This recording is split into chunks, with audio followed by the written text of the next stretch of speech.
It has been 3 weeks since the Prime Minister's Economic Advisory Council was reborn under the Modi government.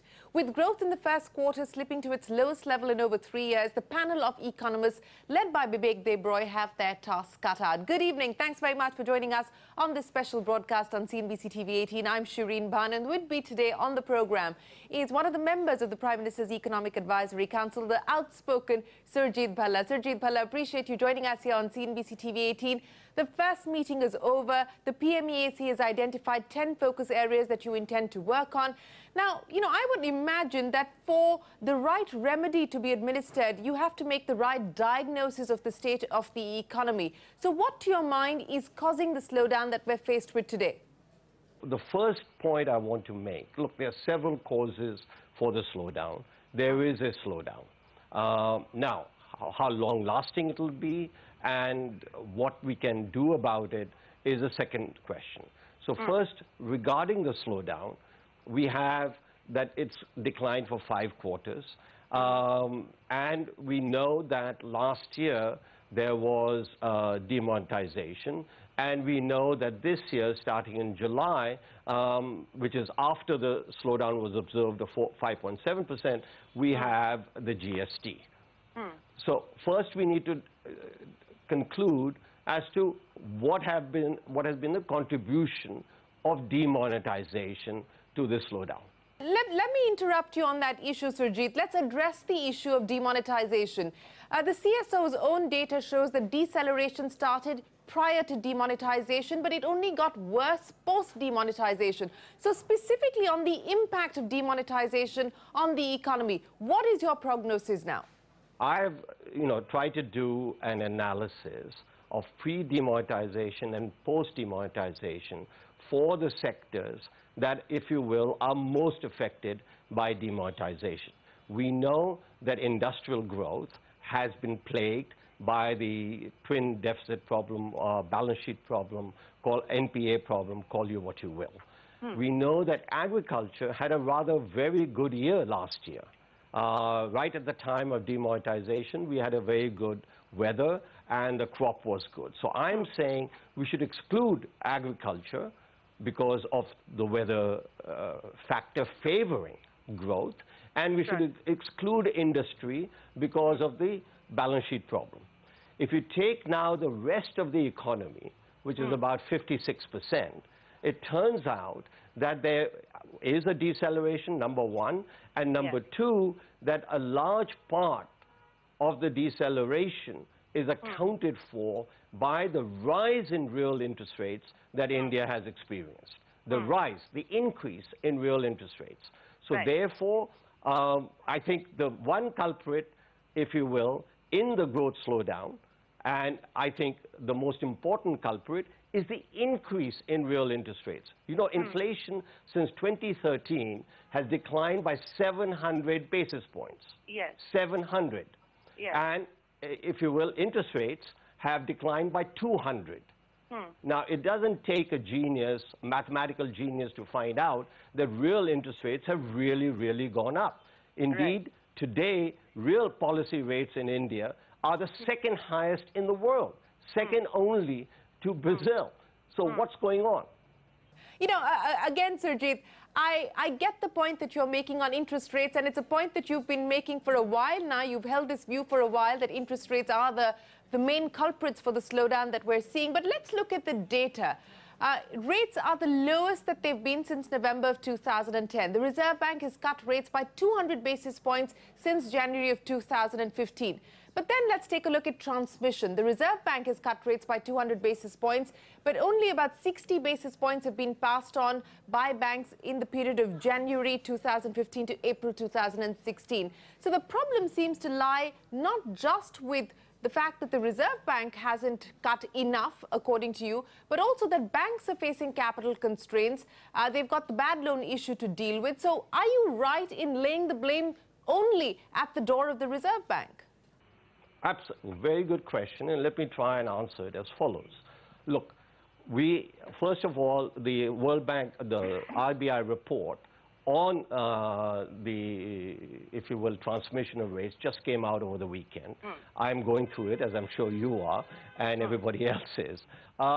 I don't think, my prior is, I don't think that, if you will, the lending rates, whether it is for automobiles, whether it is for personal loans, and whether it is for corporate loans, have not declined by 200 basis points since 2014.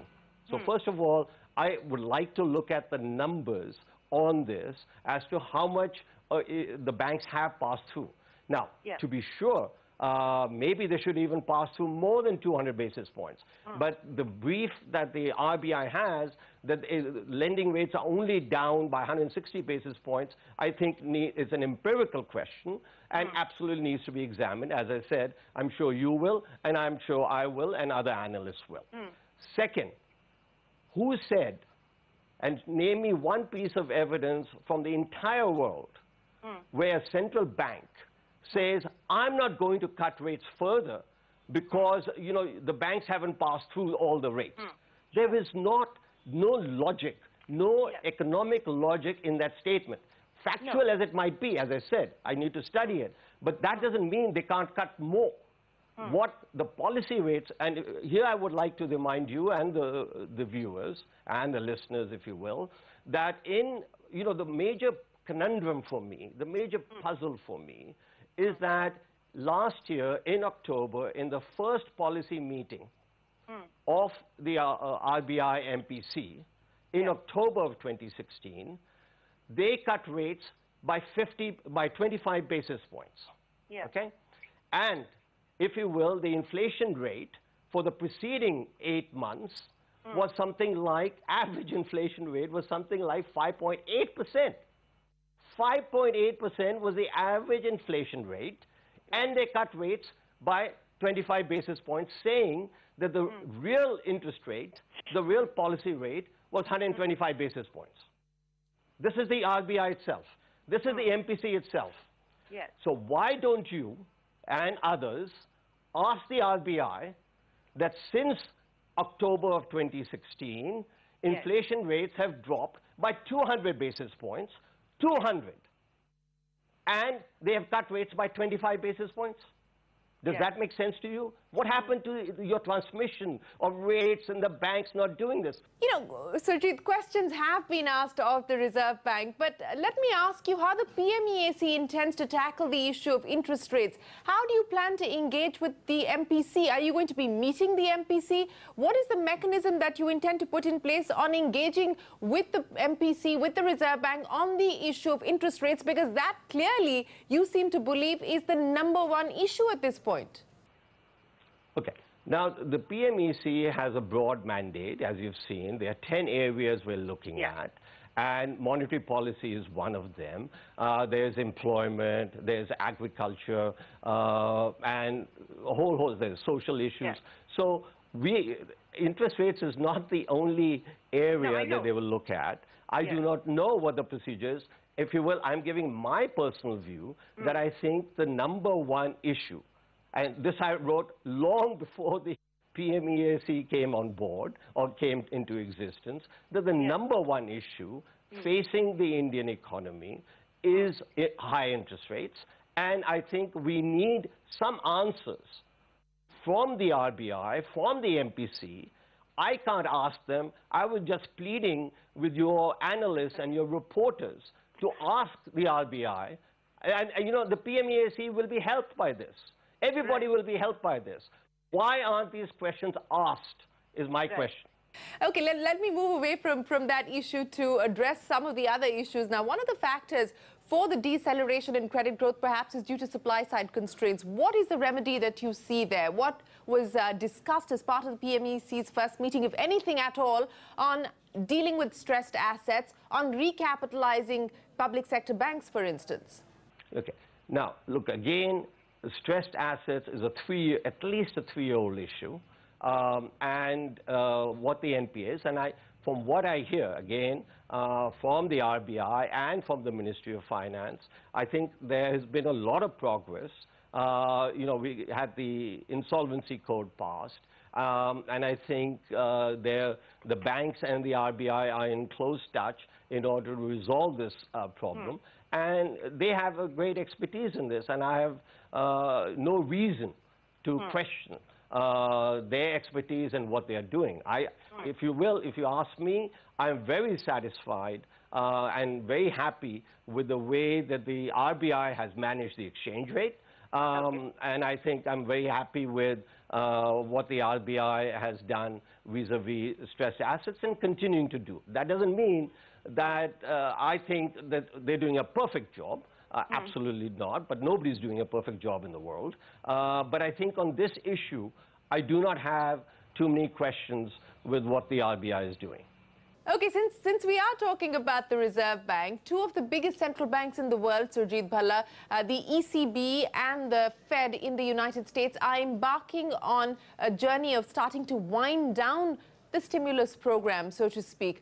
They've started the process of monetary tightening. In India, the call is clearly for more accommodation on monetary policy. Monetary policy easing is what people like you are asking for. Given what we're seeing happen in developed markets, what could the potential impact be on India? Since our August rate cut in the early first week of August, and since, as you rightly said, the ECB and the Fed are on course for raising interest rates, there are 9 developing countries that have cut rates, cut their policy rates, including China. So I ask you, the rest of the world, emerging markets, the US raises rates, they cut rates. And we, if you will, think it's a major problem, we have to raise rates? I mean, where is logic in all of this? Why don't we look at what the rest of the world is doing, rest of the emerging markets are doing? 9, whether you take Peru, whether you take Brazil, whether you take Indonesia, whether you take Russia, you name me one country that is not following the rule of lowering real interest rates. Name me one country besides India. And India, of course, we are raising it. So I think the central problem remains what the RBI is doing. As far as the Indian economy is going, it is the major problem. There are other problems, obviously there are, and the Pmeac will look at them. But I think it's about time analysts started to question. You know, the RBI is the only institution in India that is not accountable to anybody. Yes. You know, the politicians are accountable to the electorate, the bureaucrats are accountable to their superiors, but the RBI is not accountable to anybody. So I have a suggestion on this. You know, other countries have faced this problem of accountability of a central bank, because what you want to guarantee is that central bank is independent. Absolutely. Okay? Yes. And in that sense, I think India has done very well, and the RBI is independent and should continue to be independent. However, in order to make it accountable, why don't we have that the RBI governor testifies to the parliament twice a year, like it's done in the US, the Humphrey-Hawkins testimony. That's why the Humphrey-Hawkins Act was brought about in the US, in order to make the central bank somewhat accountable. Well, Surjit Bhalla, I do want to continue with our conversation, but we do need to take a break, so do stay on with us. We'll move away from interest rates and address some of the other crucial issues about the state of the economy when we return.